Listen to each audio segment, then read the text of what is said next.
Hey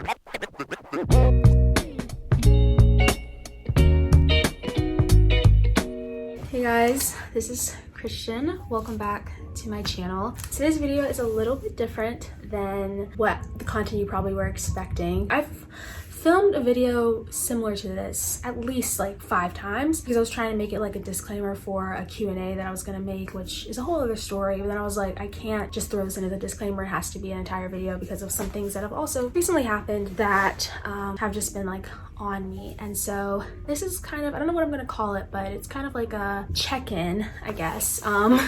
We had those like in theater, we had check-ins and you could just say like how you were feeling, your mental health, what things are going well, what things are going bad. And this is kind of my check-in with my YouTube community. So I'm going to try to be very concise. I have a very obviously there's a lot of blank space. It's like a very loose guideline of how I want to go about this to kind of keep me on track because I'm known to ramble, but I hope that I can touch on everything I want. And I'm also racing the sun because I procrastinate, and so the lighting may change throughout the video. Hopefully it won't, but we'll see. The reason I wanted to make this video was because I feel like, for one, I needed to use this YouTube platform to shine light on the health pandemic, shine light on Black Lives Matter movement, shine light on the fight for women's rights and equality and being anti-racist and anti-misogynistic and all of those crazy things. I needed to talk, I knew I needed to do something about that on my YouTube platform. This video is specifically kind of more about how I've been digesting that and where I've been and how I've been, I guess, not even like getting through it, but how I've just been absorbing everything that's going on. I wanted to make this because I feel like, for one, I want to be completely transparent as much as I can with you all, and I want to show the highs and the lows of my journey, of my life, of my journey. And I also want to show that it's okay to not be okay all the time. It's okay to have those times where you just feel really down, and I'm coming out of one of those times, and now that I'm coming out of it, I'm able to talk about it a bit more. All of those things are valid, and I think I've watched a lot of videos of YouTubers that I really enjoy that have been making similar videos, and those have helped me feel like, you know, like I'm not alone. And so I hope that this can help you feel like you're not alone as well. Also, I don't want people to think that I have it all together or that I am this perfect person, because that's not the case. It's gonna be farther from the truth, to be honest. I think it's actually kind of funny when you guys ask me like how to study or like how to organize time, because I'm like, I don't know. I have those exact same questions. I don't know. I'm just like trying to get through and do my best. And so yeah, we're just gonna get into it. When I was trying to think of how I wanted to go about this, I figured it's just best to start from the top, like chronological order. So the last day that I was in school was March 13th, and that was the day, like the first day they're like, okay, we're not gonna go back to school because of COVID-19. And at the time, I didn't really know, like, I feel like a lot of people didn't truly know what COVID-19 was or how much of an impact it could have, or, you know, how big it was going to get. At that time, when school was first canceled, I was like, oh, okay, you know, free weekend or whatever, long weekend, we'll go back. Nothing, I didn't think anything of it, and it slowly became much more real as, you know, it got into the middle of March, and I was like, then, you know, the NBA said they weren't doing games anymore, and then Disney was shutting down and Universal was shutting down, and I was like, oh well, maybe it'll open back up, because I had a choir trip that we were going to go to Orlando, and that was going to be really fun. And I was like, maybe they'll open back up before the trip, you know, like still being very optimistic and naive, to be honest. And then, you know, things with like college visits, those started to get canceled. Like in my acceptance letters, it was saying we won't be having Wildcat Welcome, or, you know, we won't be having Blue Devil Days because of the virus. And, you know, things just started ticking off left and right after that. It's a really weird place to be at, I think, specifically speaking to the class of 2020 high school graduates, because not only are we losing, it's just like, it was just like every single week something else was being lost. Or I was like, I would look at the calendar and I would be like, oh, I was supposed to be at this ceremony today, or oh, I was supposed to be on this trip, or I was supposed to be doing this today. And not only are we going through all of those losses, but at the same time, there is still there's a global health like there's a pandemic. And so, you know, you're figuring out, how do I wear a mask? Like, what mask do I get? People whose parents, like family members, work in healthcare, their family members having to go off and like quarantine and not being able to see them. People who are personally being affected by people, their friends, families, like getting the virus themselves. Like, that's all on top what was supposed to be this amazing year crumbling really.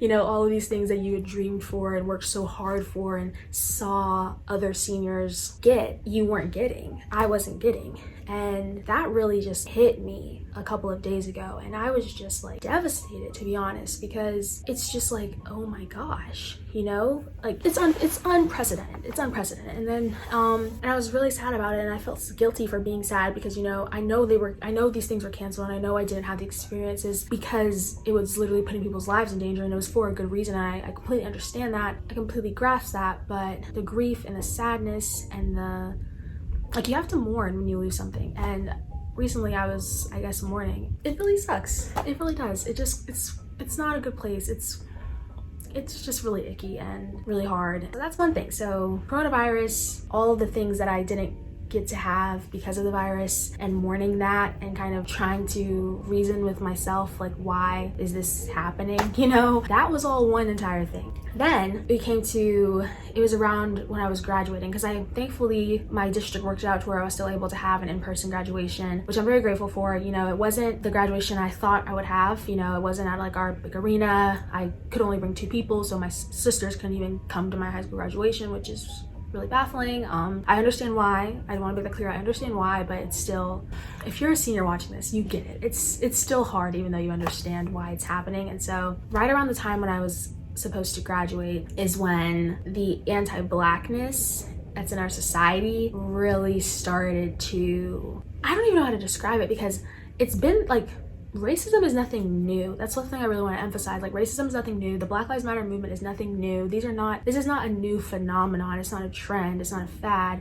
It's very well been our lives for centuries. And so it's not that like, oh, the Black Lives Matter movement started or something. Like, that's not the case. But the George Floyd was murdered, and they started rioting and stuff, and I was seeing all that on the news, and that just hit me. I don't even know how to truly describe it for someone who's not Black, like a Black American who can't, like, you can put yourself in someone else's shoes, but you can't really feel what they're feeling unless you know it. But the pain that you feel the pain I felt from seeing that was like, it literally happened to me. There's like a plane that I feel like Black people are just like born with being able to connect to one another with. And so when acts like that happen, it truly wrecks you, because you know it could have easily been you, could have easily been your brother, could have easily been your friend. So it's very hard, and it's very exhausting because it just keeps happening. And I spoke about it on my Instagram story after my initial kind of like, oh my gosh, like, I broke down, and I knew I had to say something. So if you want to go to my IGTV, I made a video kind of more so on how I feel about all of this and my take, like my experience as a Black person in America.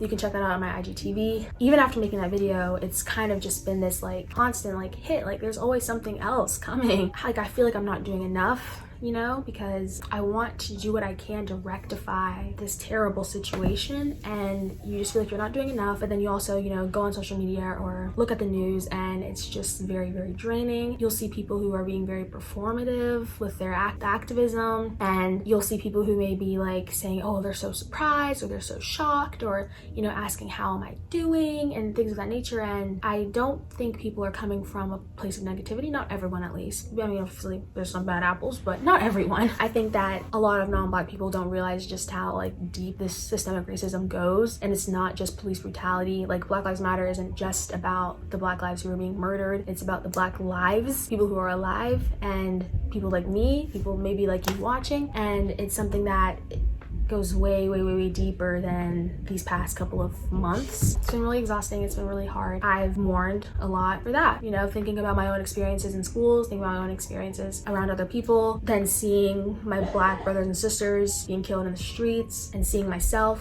you know, that's a lot. That's a lot. And then seeing people, oh my gosh, y'all, let me tell you, then seeing people, my own peers, like my own Harvard peers, seeing them, just not the large majority by any means. Don't get me wrong, but seeing some people just be completely ignorant to what's going on, but then still spew their racist opinions, for lack of a better word, because there's no other word for racism. It's been a lot. It's definitely been a lot. And that's a whole other thing that I have been kind of dealing with. I think right around that wave of emotions was when I filmed a Q&A video for you guys, and then I just didn't feel right posting that. I was going through so much self-reflection, like over my being, and trying to grapple with the fact that people truly do not care about me as a Black person. The system truly does not care. It wasn't created to care for Black people, and it's doing its job. It's not caring. Filming a YouTube video wasn't truly my priority during that time. That's why that didn't happen. And then after that, because not done yet, there's still more, we come up on, I guess, when one thing it's kind of like a domino effect. I think right now we're experiencing a domino effect of all of the inequities and all of the flaws and all of the inequalities and all of the systemic barriers that are set up in our government, set up in the fabric of society, of American society, of society of the world, however you want to look at it. A lot of things are just kind of falling down and being exposed like one after the next. Something that's been happening a lot in the college realm, I guess, talking about sexual violence and sexual assault, sexual harassment on college campuses. And geez, it's so much to think about. People made confessions accounts for like various schools. I'm not, obviously, look at your own risk, like protect your peace, you know, so I'm not saying go look at the accounts or anything like that, but a lot of different schools made accounts where survivors were sharing their stories about how they were assaulted on their college campuses. Keep in mind, I'm already in my feelings about my senior year not being the way I wanted it to be. I'm literally like gutted over how I'm seeing myself and other Black brothers and sisters being treated. And now I'm seeing these stories from survivors of sexual violence on their college campuses. I'm just like,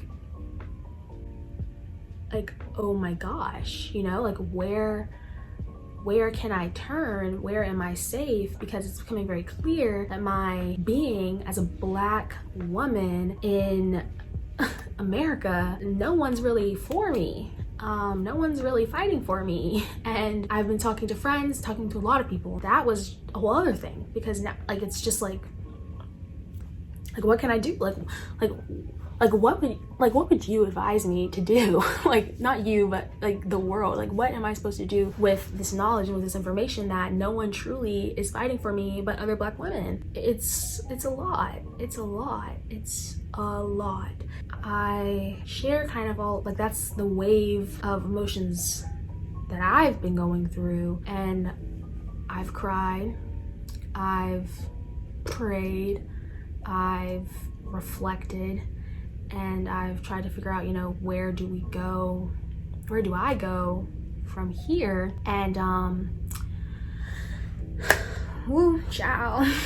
I think it kind of comes down to, we just have to, things are changing, and I think for a very long time, even myself, I was thinking, oh, I can't wait till things go back to normal. I can't wait till I can't wait till it's back to normal. I can't wait until life is back to normal. I mean, even with college, I can't wait until things are over so that I can have a normal freshman, first year, frosh, whatever you want to call it, fall semester, you know? And I think I was so tied up in going back to normal. I've kind of accepted now that we're not going back to normal.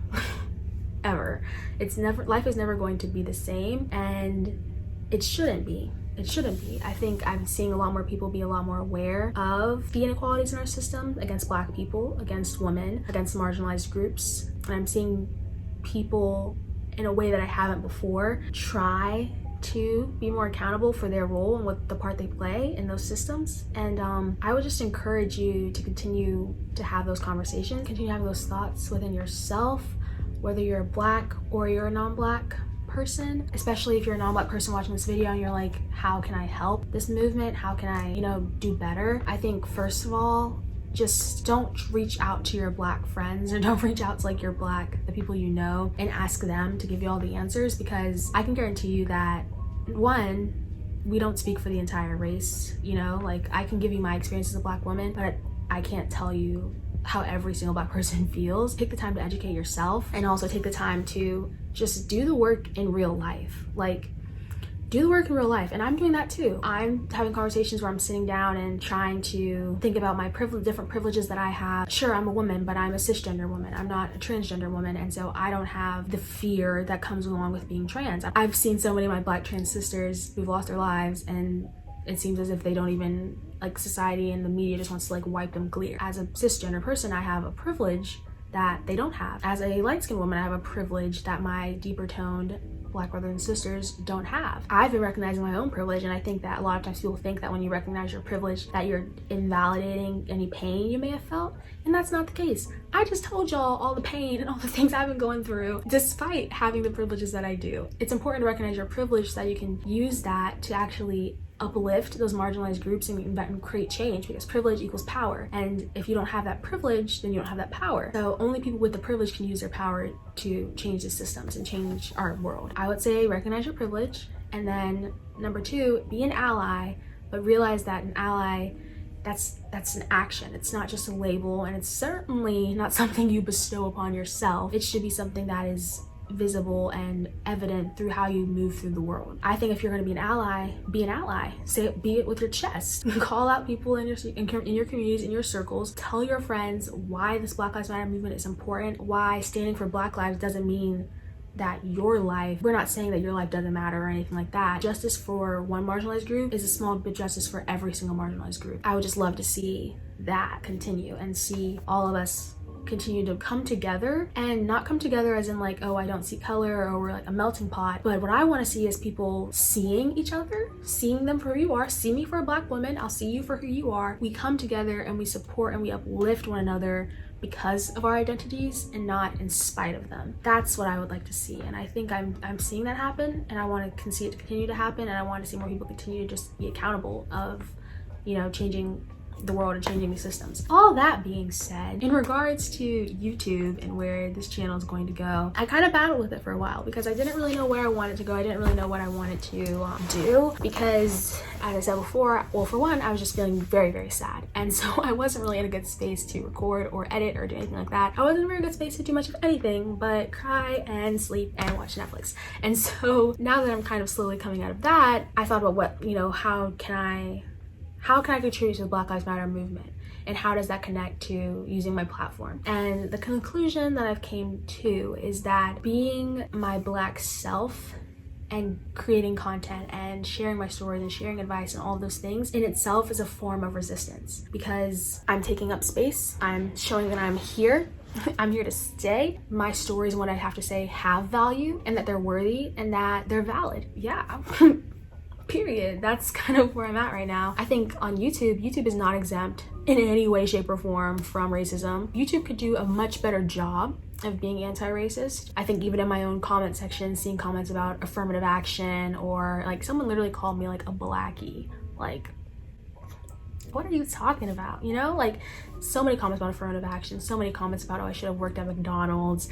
And those are things that they truly roll off my own shoulders. But the reason I'm addressing them and bringing them up is because I know that that could very easily hurt the next Black or brown kid that's watching my videos, and, you know, the next theater kid that's watching my videos, or the next Southern kid that's watching my videos and sees something in me, in themselves, and they're able to, you know, connect to me through that, and then they see those comments. That could very easily hurt them. So I'm addressing it and saying that you're not hurting me, because I know that I worked hard and I know that I deserve everything that I've received. But, you know, I know that how that can affect others. And so if you're seeing those comments, don't worry about them. If you're on this journey, this college journey, and you are from a marginalized group, they're coming your way. It's just a sad reality. I hope that you guys continue. I'm gonna continue making college content, because I know that you guys, college season has not stopped despite everything that's going on. So I can't even imagine that, you know, the pressure of thinking about how I'm going to go to apply to colleges and grappling with all of these other emotions. So college content and more content is on its way. I hope that you guys are excited for that. You can leave anything down below that you know, may want to say about that, like any videos or things that you have. You guys have been DMing me, which is great. I'm trying to respond. I want to say thank you. Oh my gosh, thank you so much for continuing to support my channel despite me kind of going AWOL and not being present. You all have continued to leave comments. I'm going to go through all those comments like today, like right after I film this. I'm going to go through those comments. You guys have continued to subscribe, and that has been a very, like, I'm just going to be very honest, that has been one of the very few things, like YouTube has been one of the very few things that has not dramatically shifted in my life.